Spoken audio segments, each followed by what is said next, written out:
हूं कि प्रदेश सरकार के कर्मचारियों को दिनांक 1/1/2016 से नए वेतनमान दिए जाएंगे।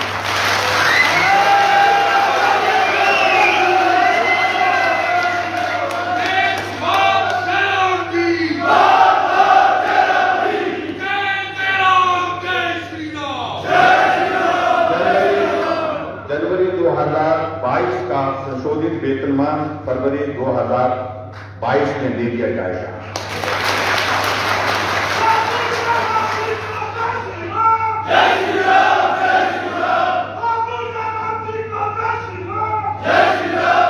मैं प्रदेश के पेंशनों तथा पारिवारिक पेंशनों की पेंशन व अन्य सेवानिवृत्ति लाभों को भी दिनांक 1/1/2016 से संशोधित करने की घोषणा करता हूं।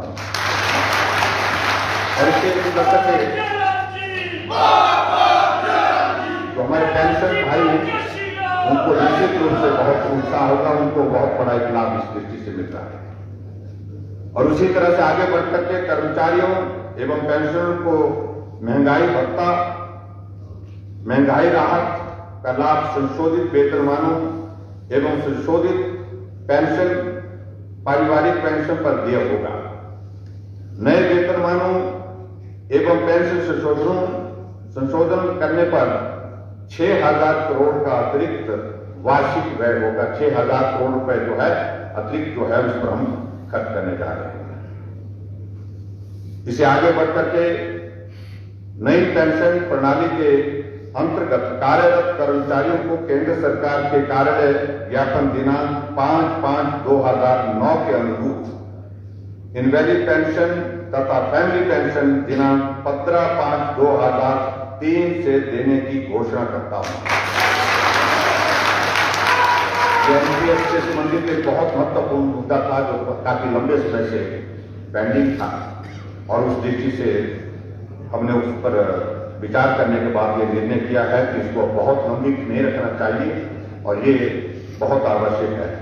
और इस पर जो है जो खर्च होगा लगभग 250 करोड़ रुपए जो है अतिरिक्त व्यय इस पर व्यय होगा, ये भी मैं आपकी जानकारी के यहाँ पर बताना चाहता हूँ। इससे आगे बढ़कर के मैं यह भी घोषणा करता हूं कि कर्मचारी अनुबंध पर कार्य कर रहे हैं, उनके नियमितीकरण की अवधि को 3 वर्ष से घटाकर 2 वर्ष किया जाएगा।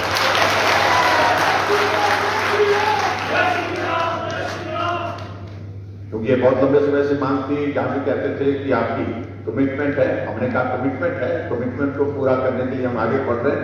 आज हम उस मुकाम पर पहुंचे, हमने आज पूरा किया और ये कॉन्ट्रैक्ट जो है 3 वर्ष से हमने 2 वर्ष तक करने का निर्णय ले लिया।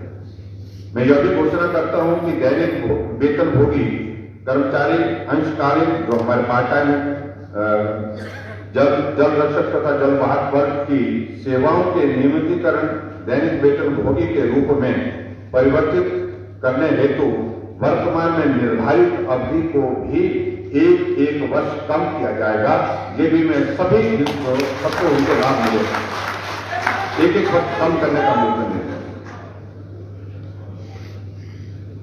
उक्त घोषणाओं के अनुसार दिनांक 30/9/2021 तक निर्धारित सेवा अवधि पूर्ण करने वाले पात्र कर्मचारियों के संदर्भ में निर्देश अलग से जारी किए जाएंगे। शामिल करने के बाद सारी चीजों का ठीक तरह से उसमें व्यवस्थित ढंग से वो हो सके, उस प्रकार से आदेश में कोई कमी ना रहे, कोई त्रुटि ना रहे, उस दृष्टि से इस पर विचार किया है। इसी प्रकार से विभिन्न विभागों में कार्यरत अधीक्षक ग्रेड 1 के पद नाम के परिवर्तन करने पर सैद्धांतिक सहमति भी देता हूं। इन प्रिंसिपल सहमति हमने इस पर दे दी। थोड़ी औपचारिकताओं को कुछ इसमें दौर रहेगा, उसको हम पूरा करेंगे, बैठ करके चर्चा कर लेंगे और चर्चा करने के बाद उसमें आगे बढ़ करके उसमें अंतिम निर्णय लेंगे। लेकिन हमारी मंशा बड़ी साफ है, उसमें मदद का रास्ता आगे हमको रखना चाहिए, खोलना चाहिए, उस दृष्टि से हम काम कर रहे हैं। मैं लंबित चिकित्सा प्रतिपूर्ति देयता को निपटाने के लिए अतिरिक्त 10 करोड़ रुपए जारी करने की भी यहां पर घोषणा करता हूं। जो हमारे मेडिकल रिइंबर्समेंट की ये हमारे पास हमेशा रहते हैं, बिल की पेंडेंसी रहती है, तो उसके लिए ये राशि हमने जारी की।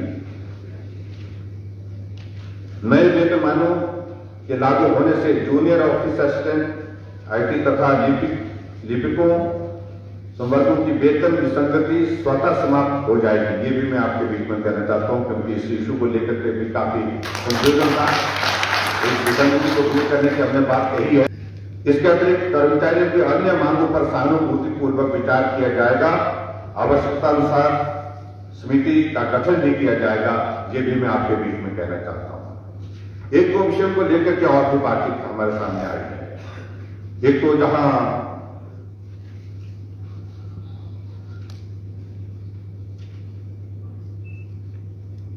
ट्राइबल में जो अलाउंसेज जो है, विंटर अलाउंसेज की अगर बात कही गई है, उस सिलसिले में मैं सिर्फ इतना ही कहना चाह रहा हूं कि उसको एग्जामिन करने के लिए हमने बोल दिया है, किस प्रकार से वो सारे इस चीज को किया जा सकता है।